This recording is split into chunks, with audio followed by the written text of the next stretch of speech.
பெற்றோர்களே, இதெல்லாம் செய்தாலே போதும், அப்புறம் பாருங்க. குழந்தைகள் பிறந்ததிலிருந்து பெற்றோர்களை பார்த்துதான் வளர்கிறார்கள். அவர்கள் செய்யும் நல்லதோ கெட்டதோ அதையெல்லாம் பெற்றோர்களை தான் சாரும்.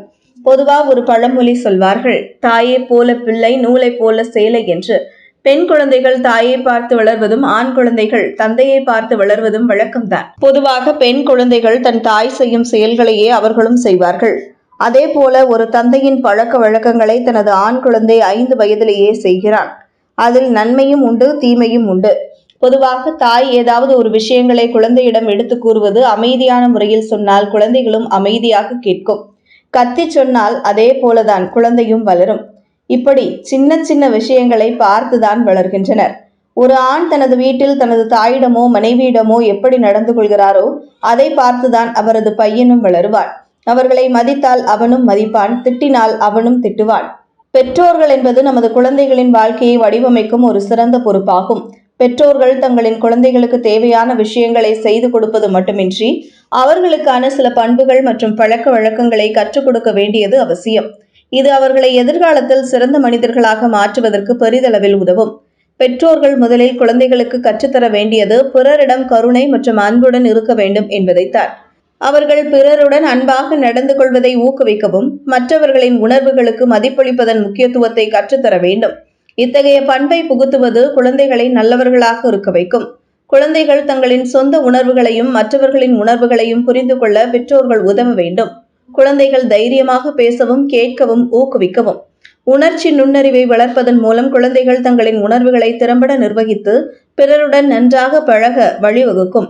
வாழ்க்கை என்பது முழுவதும் சவால்களால் நிரம்பியதாகும். எனவே குழந்தைகளுக்கு தோல்வி மற்றும் விடாமுயற்சியின் உண்மை தன்மையை புரிய வைக்க வேண்டும். தோல்விகளே புதிதாக கற்றுக்கொள்வதற்கான வாய்ப்பு என்பதை தெரியப்படுத்தவும்.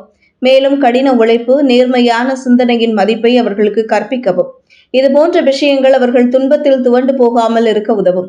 குழந்தைகளுக்கு அவர்கள் செய்யும் செயல்கள் மற்றும் அதனால் வரும் முடிவுகளுக்கு பொறுப்பேற்றுக் கொள்வதன் முக்கியத்துவத்தை கற்பிக்கவும். இதன் மூலமாக அவர்களது வாழ்வில் அவர்களது பங்களிப்பை முழுமையாக புரிந்து கொள்வார்கள். தேவையில்லாமல் பிறர் மீது பழி போட்டு வாழ்க்கையை வீணடிக்க மாட்டார்கள். பொறுப்புணர்வை வளர்ப்பதன் மூலம் குழந்தைகள் தங்களுக்கான முடிவுகளை சரியாக எடுக்க கற்றுக்கொள்கிறார்கள்.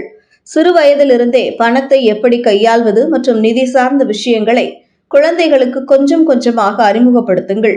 சேமிப்பு, பட்ஜெட் மற்றும் புத்திசாலித்தனமான நிதி மேலாண்மை போன்றவற்றை அவர்களுக்கு கற்றுக் கொடுங்கள். இதன் மூலமாக குழந்தைகள் எதிர்காலத்தில் தங்களது நிதிகளை நிர்வகிப்பதற்கு உதவியாக இருக்கும். குழந்தைகள் ஒவ்வொருவரும் தங்களை எப்படி பாதுகாத்துக் கொள்ள வேண்டும் என்பதை பெற்றோர்கள் சொல்லிக் கொடுக்க வேண்டும். உடற்பயிற்சி, ஆரோக்கியமான உணவு மற்றும் போதுமான தூக்கம் போன்ற ஆரோக்கியமான பழக்கங்களையும் கற்பிக்க வேண்டும். அதே நேரம் மன அழுத்தத்தை நிர்வகித்தல், நினைவாற்றல் பயிற்சி, நேர்மையான சுய சிந்தனை போன்றவற்றை கற்பித்தால் உங்கள் குழந்தைகள் தைரியமாக இருப்பார்கள். இத்துடன் மோசமானவர்களிடமிருந்து எப்படி தங்களை தானே தற்காத்துக் கொள்ள வேண்டும் என்பதற்கான அறிவுரையையும் வழங்குங்கள். பெற்றோர்களுக்கு வீட்டிலோ அல்லது ஏதாவது பிரச்சனை என்றால் அதை வீட்டில் வந்து குழந்தைகளுடன் காட்டக்கூடாது. மேலும் குழந்தைகள் இருக்கும் பொழுது தந்தை மற்றும் தாயும் சண்டை போட்டுக் கொள்ளக்கூடாது. இது குழந்தைகளின் மனநலனை பாதிக்கக்கூடும். குழந்தைகள் வளர்ப்பது மிகவும் கடினமெல்லாம் அல்ல.